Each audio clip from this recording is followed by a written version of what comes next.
বউ শাশুড়ির যুদ্ধ আছে না নাই? বাংলাদেশে কিন্তু বউ শাশুড়ির যুদ্ধ কমন একটা যুদ্ধ। অর্থাৎ আসলে যুদ্ধ না, এটা তো মা আর মেয়ের সম্পর্ক হওয়ার কথা ছিল, কিন্তু আমরা এটাকে বানিয়ে নিয়েছি বউ শাশুড়ির যুদ্ধ বলে। কিন্তু আদৌ এটা বউ শাশুড়ির যুদ্ধ না।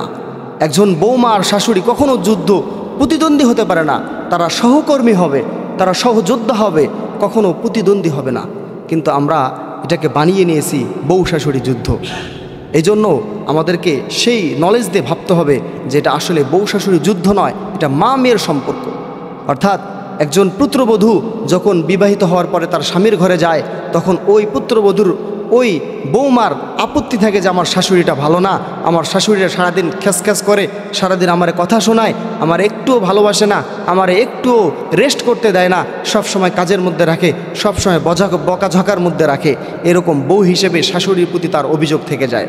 আবার এই বৌমাই যখন নিজের ছেলের বিয়ে দেয়, যখন নিজের বৌমা চলে আসে, সে যখন শাশুড়ি হয়ে যায়, তখন আবার তাকে বৌমা ভালো লাগে না, বলে যে না, কেমন মেয়ের সঙ্গে আমার ছেলের বিয়ে দিলাম, যে এই বৌমা আসার পর থেকেই আমার ছেলে কেমন যেন চেঞ্জ হয়ে গেছে, কেমন যেন পরিবর্তন হয়ে গেছে। সংসারটা এক হাতে গুছিয়েছিলাম, কত সুন্দর করে সাজিয়েছিলাম, বৌমা এসে সব নষ্ট করে দিয়েছে। বৌমা ভালো না, অলস, কাজ করতে চায় না, সব সময় শুয়ে থাকে, সারাদিন শুয়ে বসে করে এবং কোনো কাজের কথা বললে সেটার গুরুত্ব দেয় না। বাস এই হচ্ছে আমাদের বাংলাদেশের নারীদের অবস্থা। যখন নিজে বৌমা হয় তখন শাশুড়িকে ভালো লাগে না, আর যখন নিজে শাশুড়ি হয় তখন বৌমাকে আর পছন্দ হয় না।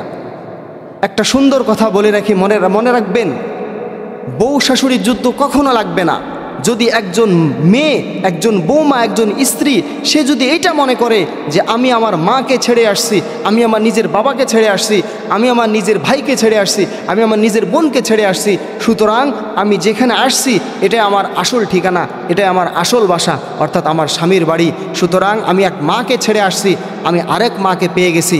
যদি কোনো স্ত্রী, কোনো বৌমা তার শাশুড়িকে নিজের মা মনে করে, আর শাশুড়ি মনে করে যে আমার একটা মেয়ে ছিল, যে মেয়েটাকে আমি বিয়ে দিয়ে দিয়েছি, সুতরাং সে পরের ঘরে চলে গেছে, আরেকটা মেয়েকে আমি নিজের পুত্রবধূ করে আনছি, সুতরাং এইটা আমার মেয়ের মতো। যদি কোনো বৌমা তার শাশুড়িকে নিজের মার মতো দেখে, নিজের মার চোখে দেখে, নিজের মাকে যেভাবে ভালোবাসে, নিজের মাকে যেভাবে খেদমত করে, ঠিক ওই রকম যদি কোনো বৌমা তার শাশুড়িকে নিজের মা মনে করে, নিজের মায়ের মতো খেদমত করে, আবার নিজের শাশুড়ি সে যদি তার বৌমাকে নিজের মেয়ের মতো ভাবে যে না, আমারও একটা মেয়ে আছে, সেই মেয়েটা তো অপরের ঘরে আছে, সুতরাং এক মেয়েকে হারিয়েছি, আরেক মেয়েকে আমি পেয়েছি, সুতরাং সে আমার মেয়ের মতো। মেয়ে হিসেবে, মা হিসেবে যেরকম ছাড় দেওয়া দরকার, যেরকম ভুলগুলো ধীরে ধীরে শুধরে দেওয়া দরকার, যেরকম তাকে একটু সুযোগ দেওয়া দরকার, তার সঙ্গে যেরকম আচরণ হওয়া দরকার, ঠিক যদি নিজের ছেলের পুত্রবধূর সঙ্গে কোনো শাশুড়ি এইরকম আচরণ করতে পারে, এরকম ব্যবহার করতে পারে, তাহলে আশা করা যায় যে বাংলার জমিনে প্রতিটা ঘরে ঘরে জান্নাতি পরিবেশ কায়েম হবে, বউ শাশুড়ির যুদ্ধ আর লাগবে না। আর কিছু কিছু কাজ আমাদেরকে ফলো করতে হবে। যারা বৌমা রয়েছে তারা নিজেদের শাশুড়িকে আমরা প্রতিদ্বন্দ্বী মনে করব না, কখনো হিংসার চোখে দেখব না। যদি মায়ের চোখে দেখি, অর্থাৎ আমি যাকে পেয়েছি নিজের জীবন সঙ্গী হিসেবে, যেই স্বামীকে আমি পেয়েছি, এই স্বামীকে তো আমার শাশুড়ি বড় করেছে, লালন পালন করেছে, আদর্শ পুরুষ হিসেবে আমার হাতে তুলে দিয়েছে, সুতরাং সে একটা উত্তম সম্পদ আমাকে দান করছেন, সুতরাং সে আমার সম্মানের যোগ্য। যদি কোনো বৌমা তার শাশুড়িকে এভাবে দেখতে পারে, চোখে দেখতে পারে, তাহলে ওই বৌমা শাশুড়ির সঙ্গে আর খারাপ ব্যবহার করবে না, আর যখন খারাপ ব্যবহার করবে না তখন শাশুড়িও তার প্রতি আর খারাপ ব্যবহার করবে না। আর বৌমারা কিছু কাজ ফলো করতে পারেন, যেমন আপনার শাশুড়ি কিছু কিছু কাজ রয়েছে, যে কাজগুলো করলে শাশুড়ি মা আপনার প্রতি ভালোবাসা জন্মাবে এবং আপনাকে অনেক ভালোবাসবে এবং আপনাকে মাথার উপর করে রাখবে। আপনার শাশুড়ি একটু শরীর খারাপ, একটু অসুস্থ বোধ মনে করতেছে, আপনি বলেন যে মা, আপনার আজকে কাজ করতে হবে না, আপনি আজকে রেস্ট করেন, আরাম করেন, বাসার সমস্ত কাজগুলো আমি করতেছি, শুধু আপনি আমাকে বসে বসে একটু শিখাইয়া দেন, একটু দেখিয়ে দেন কোন কাজটা কীভাবে করব। এরকম যদি কেউ করতে পারি, অথবা মার মাথা ব্যথা করতেছে, একটু তেলটা নিয়ে আসেন, যে মা আমি আপনার মাথায় একটু তেল দিয়ে দিই, একটু বেনি করে দিই, মাথা একটু টিপে দেই, এরকম যদি ছোট ছোট কাজগুলো বৌমা করতে পারে, বা শাশুড়ি মায়ের যে সমস্ত খাবার পছন্দনীয় খাবার, সে খাবারগুলো যদি বৌমা নিজে হাতে রান্না করে শাশুড়ির সামনে প্রেজেন্ট করে যে মা আপনার জন্য আমি রান্না করছি, অথবা শাশুড়ির যদি কোনো অসুস্থতা লেগে যায়, সুতরাং তার সেবা যত্ন যদি একটু করে এবং তার মাথা টিপে দেয়, তার সমস্ত প্রয়োজন কাজগুলো করে দেয়, তাহলে দেখা যাবে যে ওই শাশুড়ি বৌমার প্রতি দুর্বল হয়ে যাবে। শুধু বৌমার প্রতি দুর্বল হবে এতটুকু নয়, সে তার ছেলেকে গর্ব করে বলবে যে মা, যে বাবা এমন একজনকে বৌমা করে আনছি, তোমার এমন একজনের সঙ্গে বিয়ে দিয়েছি, আমি অনেক খুশি। শুধু স্বামীকে বলবে এমনটা না, পাশের বাসার ভাবি, তার যা, পাশের বাসার মহিলাগুলোকে ডেকে ডেকে বলবে যে আমি একটা বউয়ের মতো বউ পেয়েছি। তা আপনার প্রশংসা পুরা গ্রাম ছড়ে যাবে। আর শাশুড়ি মা যারা রয়েছেন তারাও যদি তাদের বৌমার প্রতি একটু সদয় হন, কারণ সে তো একজনের মেয়ে।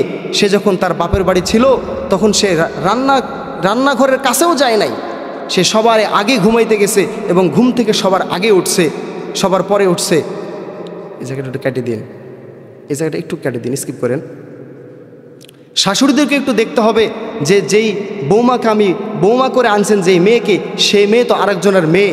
সে তো যখন তার বাপের বাড়ি ছিল সে কিন্তু এই সমস্ত কাজে অভ্যস্ত ছিল না। তার মা তাকে কাজ করতে দেয় নাই, কোনো দিন রান্নাঘরের কাছেও যায় নাই। আজকে সে বৌমা হিসেবে আসছে, আজকে সমস্ত রান্নাবান্না সে করতেছে। সে তরকারি রান্না করতেছে, ভাত রান্না করতেছে, বিভিন্ন খাবার রান্না করতেছে। অথচ সে যখন তার বাপের বাড়ি ছিল এই সমস্ত খাবার দাবার সে রান্না করতে জানে নাই, এই সমস্ত খাবার দাবার সে রান্না করে নাই। বাপের বাড়ি যখন ছিল তখন সকলের আগে ঘুমাইতে গেছে এবং ঘুম থেকে সকলের পরে উঠছে, কেউ কিছুই তাকে বলে নাই। এখন যখন ওই মেয়েটা আপনার ঘরে পুত্রবধূ হিসেবে আসছে, এখন সকলের পরে খাবার দাবার শেষ করে খাবারগুলো গুছাই নিয়ে খাবারগুলো সুন্দর করে ঢেকে দিয়ে সবার পরে ঘুমাইতে যাইতে হয় এবং সকলের আগে ঘুম থেকে উঠে সকলের জন্য নাস্তা বানাইতে হয়। সুতরাং সেও নতুন একটা পরিবেশে, নতুন মানুষের সঙ্গে, নতুন বাসায়, নতুন পরিবেশে সে নিজেকে একটু গড়িয়ে নিতে তার সময় লাগবে। সুতরাং যারা শ্বশুর শাশুড়ি আছেন তারাও একটু বৌমার প্রতি সদয় হন যে সে তো একটা মেয়ে, কারো না কারো তো মেয়ে, সে তো আমারও মতো, আমার একটা মেয়ের মতোই মেয়ে। এরকম যদি আমরা ভাবতে পারি, এরকম যদি শ্বশুর শাশুড়িটা মনে করতে পারে, তাহলে দেখা যাবে বউ শাশুড়ি যে যুদ্ধ, এই কথাটা আমাদের থেকে চিরতরে বিদায় নেবে।